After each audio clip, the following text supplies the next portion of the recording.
Rumor has it that the return of Nick Diaz is imminent. Now, this isn't the first time over the past couple of years rumors of Nick Diaz making a return have been swirling, but this time around it seems to be real. It's being said that Nick Diaz versus Jorge Masvidal is in the works for UFC 235, and that has elicited quite a reaction from the fans.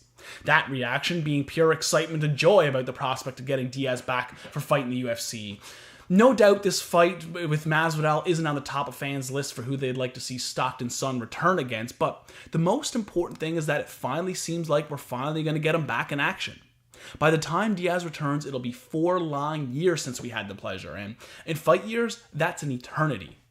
And I've seen some displeasure being voiced about who his proposed opponent is, and I get it. It's not that Diaz versus Masvidal wouldn't be an entertaining affair. In fact, I think that stylistically it has all the makings to be a banger, but there's something about this matchup that just seems a little underwhelming. For Nick Diaz's return, I think most of us were expecting something with a big fight feel to it, and this matchup doesn't really give us that feeling.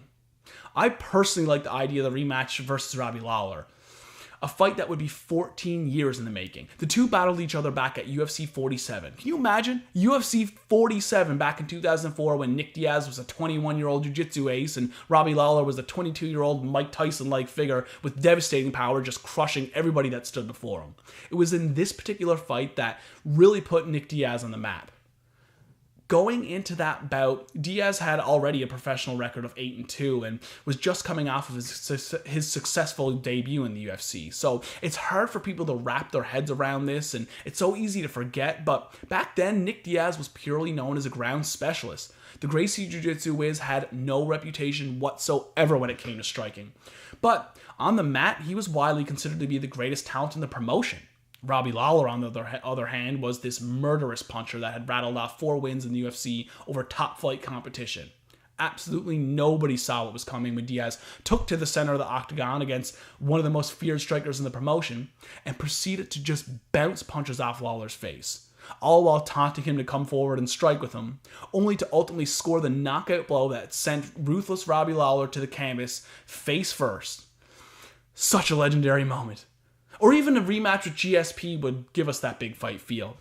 I know the first fight wasn't exactly fireworks, but the build-up to that one was a lot of fun, and the contest wasn't as bad as I remembered upon going back and having a look at it. Diaz had his moments on the feet, and although GSP pretty much nullified Diaz's jiu-jitsu, Diaz was in the fight the whole time, and just because it happened one way the first time they fought, doesn't mean that it's going to go the exact same way the second time around. I also think that Nick Diaz versus Tyron Woodley would be a fight that would be a major draw, and an excellent contest to look forward to. Woodley has just the type of aggression to bring out the very best in Nick Diaz, and I could really see fans reacting really well to the idea of this fight. I think the 3 mentioned matchups would give us what we're looking for when we think about Diaz finally making his return. A fight with Masvidal doesn't really scratch the itch as much as I'd like it to.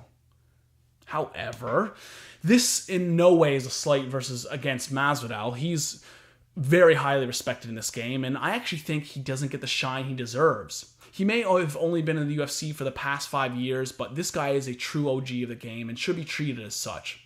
And now that I think of it, perhaps this booking with Diaz is a sign of him finally getting the respect that he does deserve. Masvidal is an absolute brawler and isn't the type to take steps backwards, but don't confuse that style with not being skilled, because Masvidal possesses some fantastic boxing and a great fight IQ. You can't get to this level without that type of skill set. He just also happens to have been fighting since he was 16 years old in the famous Kimbo Slice backyard brawl days in Miami, Florida. So to say he's one bad dude would be an understatement.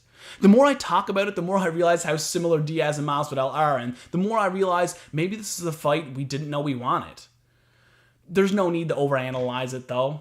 The most important thing is that it really seems as though we're eventually going to get what we all desperately want. The one thing that could bring fans excitement unlike any other event or occurrence in this sport. The one guy that is arguably the most polarizing figure in the game is coming back into our lives, and every one of us cannot wait for the return of Nick Diaz.